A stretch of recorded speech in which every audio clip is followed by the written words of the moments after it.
بسم اللہ الرحمن الرحیم۔ دیکھیے، خدا کے وجود پر، خدا کے ایگزسٹنس پر جب سے دنیا بنی ہے تب سے لوگ سوچتے رہے ہیں، اور جب ہم اینتھروپولوجی کی اسٹڈی کرتے ہیں تو ہم یہ پاتے ہیں کہ ہیومن ہسٹری کے بڑے حصے میں میکسیمم لوگوں نے خدا کو کسی نہ کسی فارم میں مانا ہے۔ مطلب ہسٹری آف ارتھ پلانٹ میں کبھی ایسا نہیں ہوا کہ پوری زمین پر سارے کے سارے لوگ ایشور کے ایگزسٹنس کے ڈینائر بن گئے ہوں، ایسا کبھی نہیں ہوا۔ تو یہ فینومینا اپنے آپ میں بتا رہا ہے کہ دیر از اے گاڈ۔ کوئی چیز جب ہوتی ہے تو اس کے بعد ہی اس کے بارے میں ماننے اور نہ ماننے کا سوال ہوتا ہے۔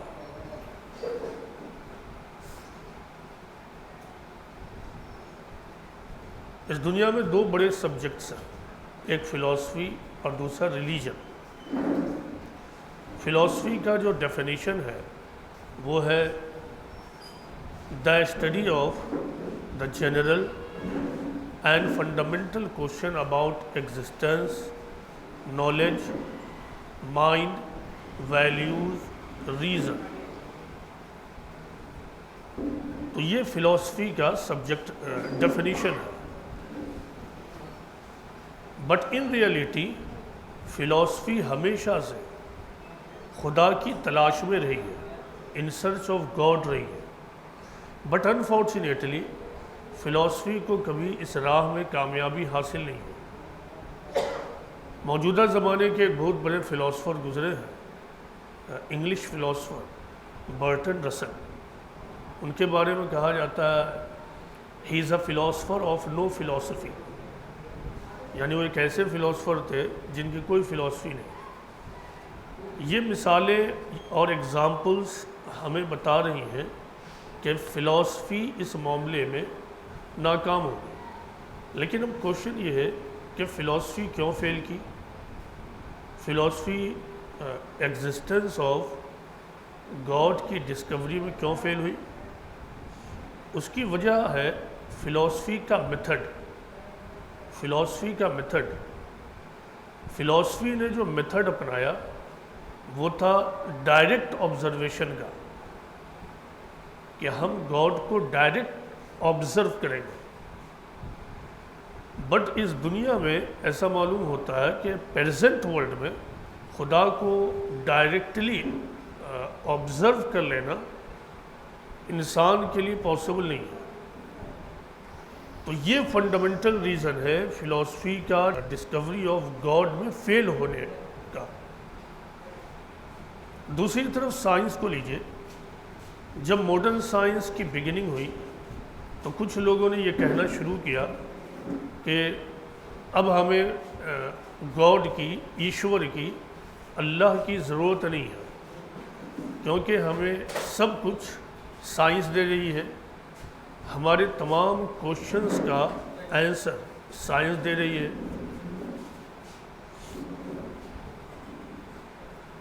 مگر دوبارہ بیسویں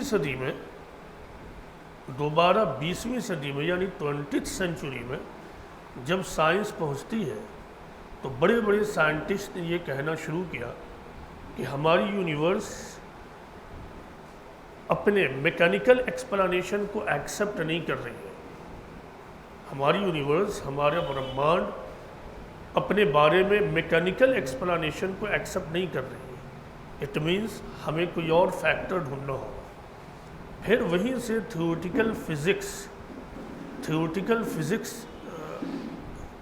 کی شروعات تیزی سے ہوتی ہے، بڑے بڑے تھیوریٹیکل فزسسٹ پیدا ہوئے۔ موجودہ زمانے کے ایک بہت بڑے تھیوریٹیکل فزسسٹ گزرے ہیں، اسٹیفن ہاکنگ۔ اسٹیفن ہاکنگ کی ایک مشہور کتاب ہے a brief history of time. اس میں انہوں نے یونیورس کے بارے میں بہت ساری باتیں لکھی ہیں۔ Obviously it is a book of physics۔ اس میں ایک بات بگ بینگ کے بارے میں ہے۔ آپ کو معلوم ہے کہ پریزنٹ ورلڈ کی بگننگ بگ بینگ سے ہوئی ہے. اس کا ذکر قرآن میں بھی موجود ہے. قرآن میں اللہ تعالیٰ کہتے ہیں کہ جس کا سادہ میننگ ہے کہ یہ پوری دنیا پہلے ایک کمپیکٹ فارم میں تھی. اس کے لیے عربی میں لفظ استعمال ہوا رتق، اور پھر قرآن میں ہے کہ ہم نے اس کو پھاڑ دیا. جب آپ بگ بینگ کی تھیوری پڑھیں گے تو آپ کو معلوم ہوگا کہ یونیورس کی بگننگ یہیں سے ہوئی. اسٹیفن ہاکنگ لکھتے ہیں کہ بگ بینگ کے بعد یونیورس مسلسل ایک سرٹن اسپیڈ کے ساتھ بڑھ رہی ہے، پھیل رہی ہے، ایک سرٹن اسپیڈ کے ساتھ پھیل رہی ہے. جو چونکا دینے والی بات وہ بتاتے ہیں وہ یہ کہ the rate of speed of expansion of the universe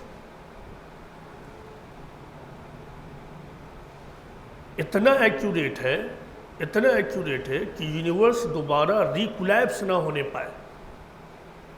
rate of speed of expansion of the universe اتنا زیادہ ایگزیکٹ ہے کہ یونیورس دوبارہ ریکولیپس نہ ہونے پائے، اور وہ مسلسل اپنا پھیلتی چلی جائے.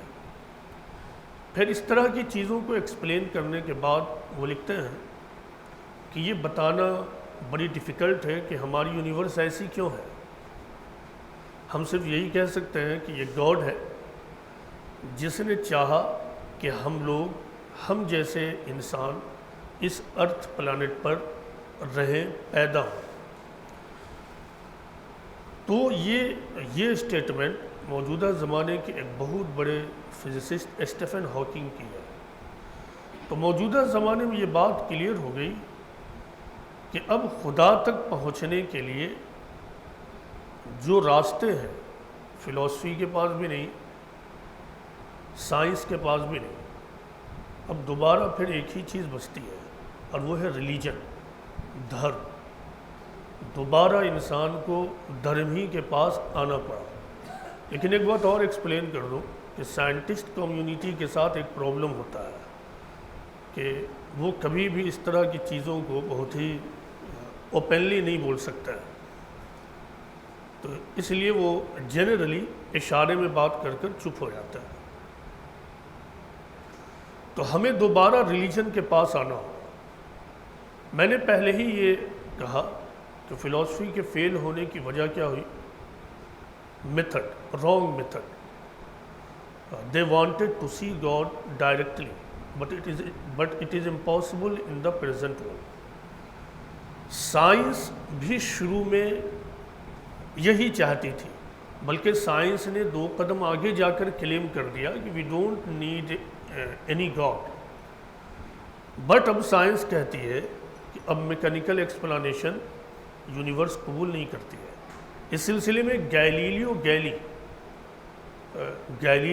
کا میں اگزامپل دینا چاہوں گا، اور پھر قرآن کا. گیلیلیو گیلی کو آئنسٹائن نے کہا ہے کہ he was a father of modern science. آپ کو معلوم ہے گیلیلیو گیلی نے ہیلیو سینٹرک تھیوری دیا instead of geocentric theory. Galileo Galilei کا ایک بہت بڑا کنٹریبیوشن یہ ہے کہ انہوں نے مٹیریل کے کوانٹیٹیو پہلو کو، کوانٹیٹیو ایسپیکٹ کو کوالٹیٹیو ایسپیکٹ سے الگ کر دیا. پہلے مٹیریل کی اسٹڈی آن دا ہول ہو رہی تھی، آن دا ہول، لیکن اس وقت تک سائنس کو کوئی کامیابی نہیں مل رہی تھی، وہ ہائر ریئلٹی تک نہیں پہنچ پا رہے تھے. گیلیلیو گیلی نے یہ کیا کہ مٹیریل کے کوالٹیٹیو ایسپیکٹ کو کوانٹیٹیو ایسپیکٹ سے سپریٹ کر دیا. اس کے بعد سائنس مٹیریل کے کوانٹیٹیو ایسپیکٹ کی اسٹڈی میں لگ گئی. فار ایگزامپل مٹیریل کا ویٹ کیا ہے، اس کا سائز کیا ہے، وغیرہ وغیرہ، یہ ہوا. اور دوسری چیز ہے کوالٹی، اس کا ٹیسٹ کیا ہے، ٹیسٹ کیوں ہے، ٹیسٹ کیا ہے، ٹیسٹ کیوں ہے. پھول، اسی طرح فلاور کی ایک خوشبو ہے، فلاور کی ایک خوشبو ہے، اور دوسری چیز ہے کہ یہ خوشبو کیوں ہے، یہ خوشبو کیوں ہے؟ تو یہ بات ڈاکٹر الیکسس کہتے ہیں کہ یہ گیلیلی کا کنٹریبیوشن ہے، حالانکہ انہوں نے اس بات کو نگیٹو سینس میں کہا ہے کہ مٹیریل کے کوالٹیٹیو ایسپیکٹ سے کوانٹیٹیو ایسپیکٹ کو الگ کر دینا۔ اب کیا ہے اس کے بعد دیکھیے سائنس نے خوب ڈیولپمنٹ کیا، یہ تمام ڈیولپمنٹ اسی کے بعد سے ہونا شروع ہوا۔ سائنس نے اپنے سبجیکٹ کو لمیٹڈ کر لیا اور وہ صرف مٹیریل کے کوانٹیٹیو ایسپیکٹ کی اسٹڈی تک محدود ہو گئی۔ یہیں سے ہمیں کلو ملتا، وہ یہ کہ موجودہ دنیا میں ہم خدا کو ڈائریکٹ نہیں دیکھ سکتے لیکن ہم خدا کے ایفیکٹ کو اور خدا کے ایگزسٹنس کو محسوس ضرور کر سکتے ہیں۔ ہم خوشبو کے فلاور کے فریگرنس کو دیکھ نہیں سکتے ہیں، لیکن فلاور کے فریگرنس کو فیل کر سکتا ہے۔ یہی معاملہ دنیا کی تمام چیزوں کا ہے۔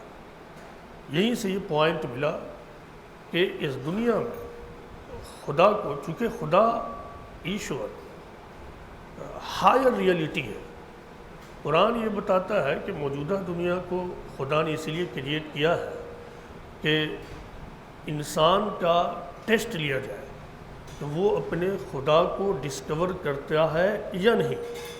تو قرآن کے مطابق the most important achievement of mankind is discovering the one God, one and only God. یہ قرآن کا کہنا ہے کہ مین کائنڈ کا اس دنیا میں سب سے بڑا اچیومنٹ یہ ہے کہ وہ اپنے ایک ایشور کو ڈسکور کر لے اور پھر اس کے مطابق اپنی لائف کے اورینٹیشن کو سیٹ کرے۔ قرآن میں اس طرح کے ایگزامپلس موجود ہیں۔ قرآن میں ایک اسٹوری ہے پروفٹ موسیس کے، آپ لوگوں نے پروفٹ موسیس کے نام سنا ہوگا، one of the big prophets گزرے ہیں، اسرائیلی پروفٹس۔ تو ان کی یہ خواہش تھی کہ وہ خدا کو ڈائریکٹ دیکھیں۔ انہوں نے ایشور سے کہا کہ خدا تو مجھے دکھا، میں تجھے دیکھنا چاہتا ہوں۔ تو قرآن کے مطابق خدا نے انہیں کوہ طور پر کے پاس بلایا اور پھر کہا کہ تم اس پہاڑ کی طرف دیکھو، اگر وہ پہاڑ اپنی جگہ پر ٹک گیا تو تم مجھے دیکھ سکتے ہو۔ اکارڈنگ ٹو دا قرآن، جب گاڈ نے اپنے لائٹ کو، اپنے ایگزسٹنس کو ماؤنٹین پر پرکٹ کیا تو ماؤنٹین ریزہ ہو گیا، یعنی بالکل ٹوٹ پھوٹ گیا، اور امیڈیٹلی پروفٹ موسیس فینٹ ہو گئے، اور انہوں نے اٹھتے ہی پھر کہا کہ او مائی لارڈ یو آر گریٹ۔ پھر انہوں نے کبھی ایشور کو ڈائریکٹ دیکھنے کا ڈیمانڈ نہیں کیا، بلکہ آپ نے پروفٹ موسیس نے یہ اناؤنسمنٹ کر دیا کہ you are the great. Galileo قرآن کی یہ ایگزامپلس ہمیں یہ بتا رہے ہیں کہ اس دنیا میں ہم خدا تک کیسے پہنچ سکتے ہیں، اور پہنچنے کا طریقہ یہ ہے کہ ہم خدا کو ڈائریکٹ نہیں دیکھ سکتے ہیں، لیکن ہم اس کے ایفیکٹس کو دیکھ سکتے ہیں۔ موجودہ زمانے میں جب سائنٹیفک میتھڈ کا انوینشن ہوا تو اس کے ذریعے سے بہت ساری چیزوں کی ڈسکوری ہوئی، بہت ساری چیزوں کی، مثلا سولر سسٹم، اسی طرح جیولوجی، اس میں بہت زیادہ ڈیولپمنٹ ہوا۔ اس کے بعد ایک نئی تھیوری ڈیولپ ہوئی جسے پازیٹیوزم کہا جاتا ہے۔ پازیٹیوزم کا مطلب ہوتا ہے کسی ہائر ریئلٹی تک پہنچنے کا صرف اور صرف ایک ہی کرائٹیریون ہے، اور وہ ہے ڈائریکٹ ایکسپیریمنٹ اینڈ آبزرویشن۔ یہ سائنس کی بگننگ ہے، ڈائریکٹ ایکسپیریمنٹ اینڈ آبزرویشن۔ سو جو چیزیں بھی ڈائریکٹ ایکسپریمنٹ اینڈ آبزرویشنس میں نہیں آتی ہیں انہیں ریجیکٹ کر دیا جاتا تھا۔ تو خدا کا جو عقیدہ ہے، بلیف ان گاڈ کی جو تھیوری ہے، اس کا سارا معاملہ جو تھا وہ ان ڈائریکٹ آبزرویشن اور ایکسپریمنٹ پر تھا، انفرینشیل آرگومنٹیشن پہ تھا۔ فار ایگزامپل خدا کو ماننے والے کیا کہتے تھے؟ وہ کہتے تھے کہ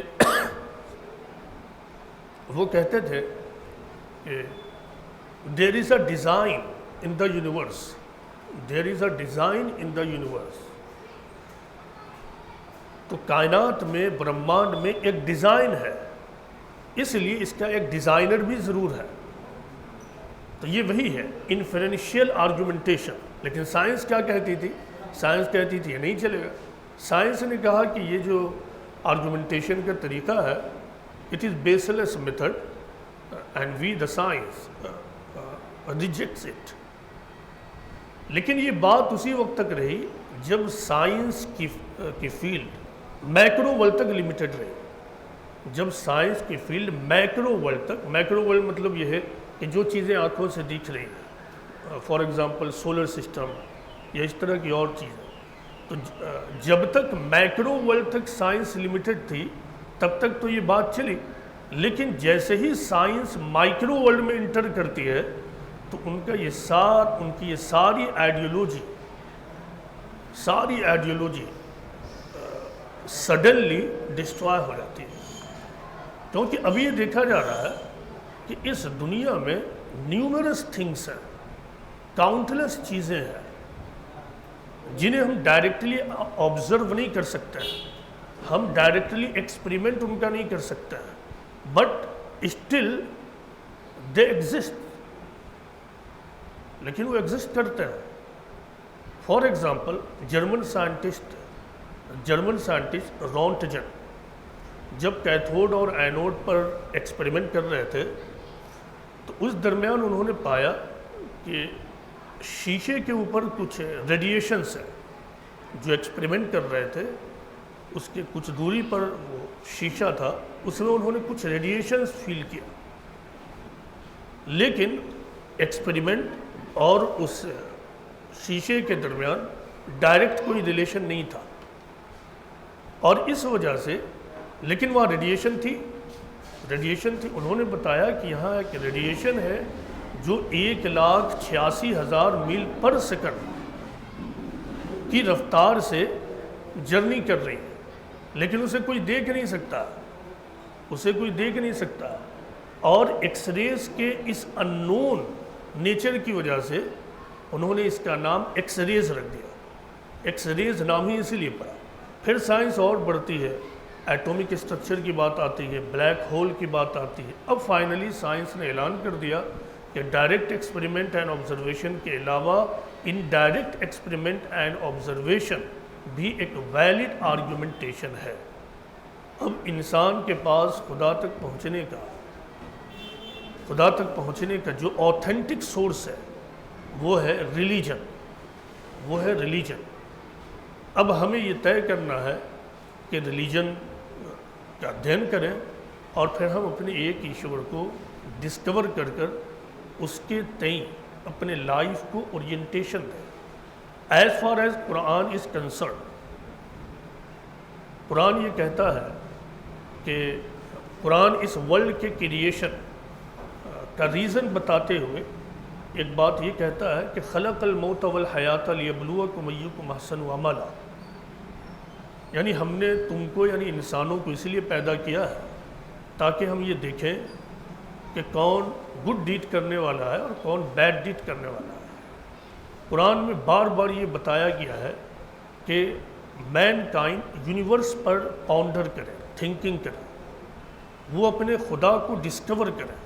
قرآن کے نزدیک دا most important thing is discovering God, کیونکہ بغیر اس کے ہم اپنے اورینٹیشن کو سیٹ نہیں کر سکتا۔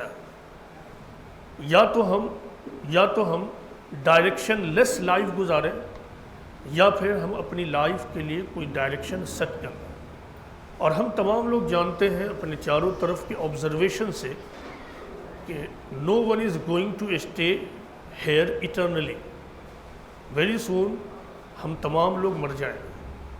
تو ایک خاص ڈھنگ سے ہماری پیدائش، آفٹر سرٹن پیریڈ کے بعد ہماری ڈیتھ، تو یہ تمام چیزیں بتا رہی ہیں کہ یہ تمام انسیڈنٹس بیس لیس نہیں ہے، یوز لیس نہیں ہے، they have meanings. So we have to find the meanings. We have to find the meanings. Islamic theory یہ ہے کہ موت کے بعد لائف ختم نہیں ہوتی ہے، بلکہ موت کے بعد زندگی دوبارہ آگے بڑھتی ہے۔ میں اپنی بات کو بس اسی تھیوری کو ایکسپلین کر کے فنش کروں گا۔ اسلامک تھیوری یہ ہے کہ انسان کو ایشور نے، جس کے لیے عربی میں لفظ آیا اللہ نے ایک ایٹرنل کریچر کے طور پر پیدا کیا، ایٹرنل پرانی، پھر اس کے لائف کے بہت تھوڑے سے حصے کو پریزنٹ ورلڈ میں رکھ دیا، بہت تھوڑے سے حصے کو، اور پرانیوں کے یعنی انسان کے کی لائف کے تمام حصے کو ہیئر آفٹر میں رکھا، آفٹر ڈیتھ۔ تو after death life is not ended but life begins, real life begins۔ اور یہیں پہ قرآن کی ایک آیت یاد آتی ہے کہ خلق الموت والحیات لیبلوکم ایکم احسن عملا۔ قرآن میں خدا کا جو تصور ہے بہت ہی کلیئر ہے، خدا ایک ہے، اس کی نہ اولاد ہے، نہ اس کا کوئی فادر ہے، نہ اس کا کوئی ریلیٹیو ہے، نہ وہ تھکتا ہے نہ وہ سوتا ہے، وہ مستقل پورے برہمانڈ کو واچ کر رہا ہے، اور خدا کا اپنا سپریٹ ایگزسٹنس ہے، وہ ہم تمام لوگوں کو واچ کر رہا ہے پریزنٹ ورلڈ کے ایکشن کے مطابق۔ According to present world action ہماری ایٹرنل لائف کا ڈیسیزن ہوگا ہیئر آفٹر۔ ایشور سے یہ پرارتھنا ہے، ایشور ہم سب کو گائیڈنس دے، ایشور ہم سب کو یہ گائیڈنس دے کہ ہم ایشور کو ڈسکور کر پائیں، سچے ایشور کو ڈسکور کر پائیں، اور اس کو ڈسکور کر کے اس کے کمانڈمنٹس کے مطابق اپنے جیون کو ویتیت کریں۔